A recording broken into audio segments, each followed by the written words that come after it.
3 super zanimljiva pitanja koja su stigla, a tiču se regresije i regresoterapije. Prvo pitanje koje je došlo je kako funkcioniše regresija.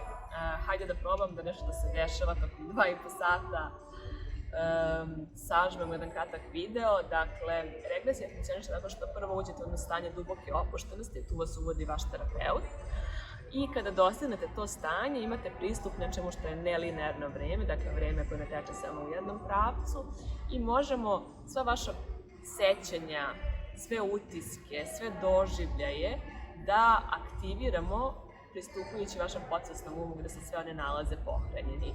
I idemo postepeno u taj proces. Prvo odlazimo nekoliko godina unazad, zatim odlazimo u neka srećna sećanja u vašem detinjstvu, zatim u najranije detinjstvo, zatim u matericu i na kraju u prošli život ili alternativni život.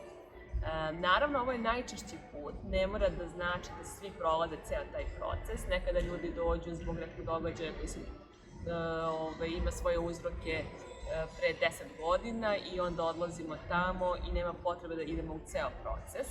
Ali nekada postoje neki problemi koji imaju svoj uzrok u ranijim egzistencijama naše duše i onda je potrebno da prođemo sve do kraja. Drugo pitanje je da li svi uspeju da odu u prošli život. Svi oni kojima je potrebno uspeju da odu u prošli život. Kao što sam rekla, ne dođu svi sa idejom da na regresiji iskuse prošli život, ali oni koji dođu sa tom namerom da posete svoje pređašnje egzistencije. Treće pitanje je zašto se koristi regresoterapija?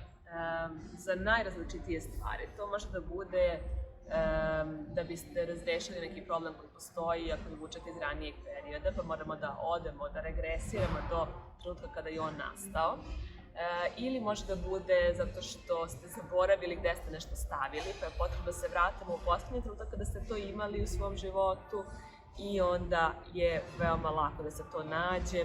Može da bude da bi se razrešio odnos sa nekim ko više nije u ovoj dimenziji, s nekim ko je prešao na drugu stranu, ali ako se vratimo u trenutak kada je nastao taj konflikt, može vrlo lako da se razreši sa visokom pozicijom svesnosti, sa prelepim uvidima.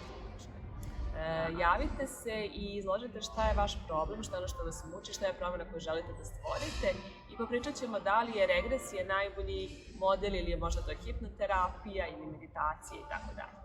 I naravno, ako imate još nekih pitanja o regresoterapiji, pišite i bit će mi drago da odgovorim na njih.